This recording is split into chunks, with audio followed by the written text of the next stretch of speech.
Welcome to the world of AI ideas. Please look at slide 1.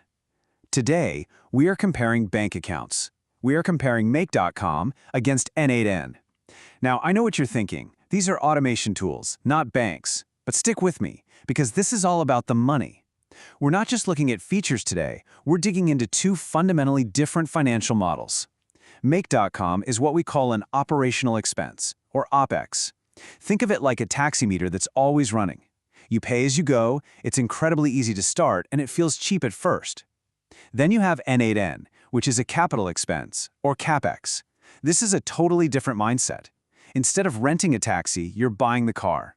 It's a bigger investment up front, in your time, in servers. But once you own it, the cost per trip is practically zero. It's a fixed cost that stays cheap, no matter how much you drive. So the real question isn't which one looks better. It's which financial model are you actually prepared to live with? So, that leads us to a pretty dramatic question, but it's one every business owner needs to ask. Is your automation platform a ticking financial time bomb? It really can be. You start out with something simple, low cost, and you feel great, but a year down the line, you're suddenly staring at these massive, unpredictable bills and hitting technical walls you never, ever saw coming. This explainer is all about finding those hidden bombs before they go off. And this slide really breaks it down. On one side, you've got Make.com, the OpEx model. You pay for what you use, and the cost scales right alongside your activity. It's a simple, recurring bill. On the other side, n8n, the CapEx model. You invest your resources upfront to build your own automation engine. Once it's built, the cost is basically fixed, whether you're running 100 workflows or 1,000,000. Let's be really clear about what OpEx means in this world. For Make.com, every single step in your workflow, every little action, has a price tag. It is literally like that taxi meter. The great part? The barrier to entry is almost zero. You can be up and running in minutes, paying just pennies. The danger, though, is that the meter never stops, and you're about to see how the price per mile can suddenly explode without warning. Now let's look at CapEx with n8n. Your capital here isn't a building. It's the time and know-how to set up your own system, your own servers, your own database. It's a real investment, for sure. It might take a few days to get a solid production-ready setup online. But here's the magic. After you make that investment, the cost to run one more automation, or 1,000,000 more, drops to virtually zero. You've bought the factory. Now you can run it around the clock for the same price. So how does that OpEx model get you into trouble? Well, that brings us to our first major trap, the hidden cost multipliers. These are the sneaky little features in the pricing model that turn what seems like a simple, cheap workflow into a massive budget-busting bill. To make this concrete, let's look at a classic example, a growing dropshipper. They're getting some traction on their store, and they want to automate their order processing. They're the perfect customer for Make.com. It's fast, it's easy, but they have no idea they're about to walk into a financial trap. Okay, so it starts simply enough. One new order comes in. That's great news. On the surface, this should be one event, one trigger, one cost. Simple, right? Well, not so fast. Because here's the catch. This isn't an order for one thing. This customer bought 50 different items. Maybe it's a bunch of small crafting supplies, whatever. For the business, it's still just one order. But for the automation platform, this is where the math starts to get really dangerous. And here it is, the punchline. That single order with 50 items doesn't cost 1 credit. It costs 51 credits. This is our first hidden cost, and it's called the Iterator Tax. Let's move to slide 2. Here is the math for a dropshipper. You have one order with 50 items. On Make, this costs 51 credits. On n8n, this costs 1 execution. So how does this happen? Well, on Make.com, the initial trigger for the order costs 1 credit. Okay, fair. But then, to handle all 50 items, you use a special tool called an iterator. Just using that tool costs another credit. And here's the killer part. Every single step after that iterator runs 50 times, once for each item.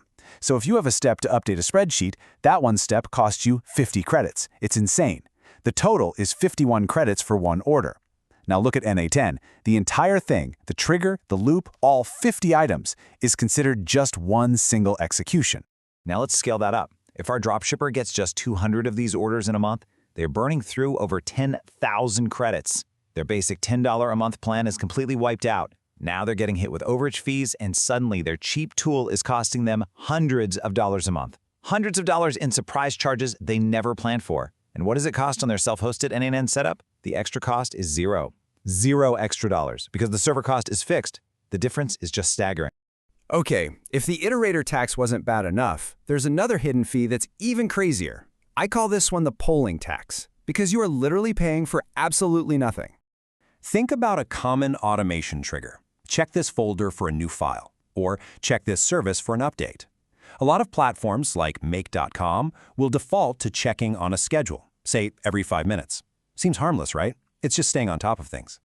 But do the math on every 5 minutes. It runs 12 times an hour, 288 times a day. And over a month, that one simple trigger runs over 43,000 times. And on Make.com, you pay for every single check.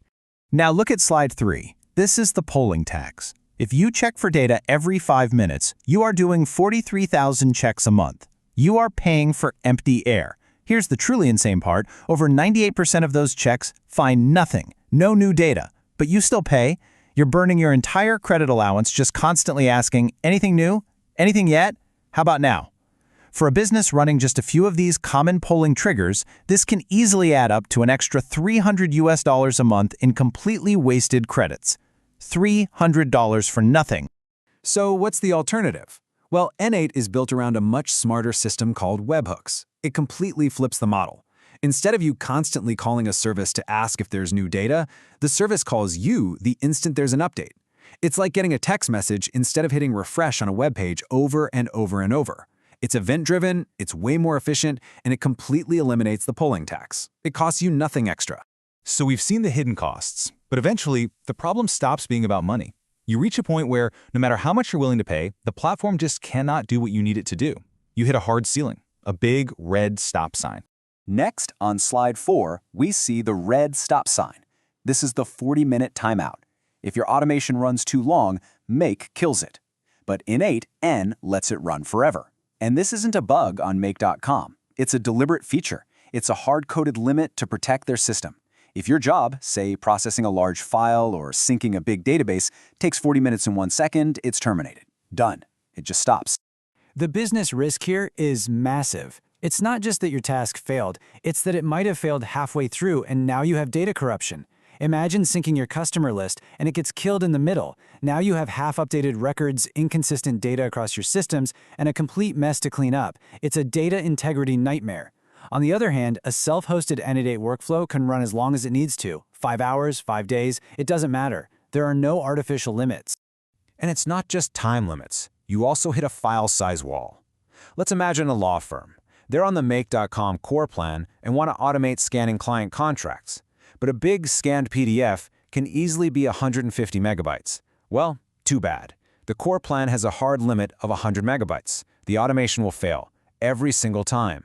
Their only choice is to upgrade to a more expensive plan, not because they need more credits, but just to get past this artificial wall. So, if you want to escape these hidden taxes and hard ceilings, the alternative is to own your automation infrastructure. This is the promise of self-hosted n8n. It's unlimited power and freedom, but it does come with responsibility. This is that capital expense we talked about. This is what a real, scalable, end-to-end system looks like. It's not just one program. It's an entire ecosystem. You've got components that receive requests, a message queue to handle traffic spikes, and a whole team of worker nodes to do the actual processing. This is the investment that buys you reliability and infinite scale. So, what's the final verdict here? Which one should you pick? Well, the truth is, it's not about picking one and sticking with it forever. It's about picking the right tool for the right stage of your business. Finally, look at the summary. This table makes it crystal clear. Use Make.com to prototype. When you're just testing an idea with low volume, its speed and zero upfront cost are perfect. But the second your business depends on high-volume looping, long-running tasks, or large files, it's time to move. At that point, you need to switch to n8n to scale. Staying on Make.com past that tipping point is just choosing to waste money and risk failure. And for anything mission-critical, self-hosted n8n is the only serious choice. Use N8 to scale. And this all leads to one final thought. Stop being a user, start being an engineer. Don't just accept the default limitations and hidden costs. Take control, understand the financial models you're buying into, and make a conscious choice to build a system that grows with you instead of holding you back. Subscribe to World of AI Ideas. Thanks for joining this explainer, and we'll see you for the next one.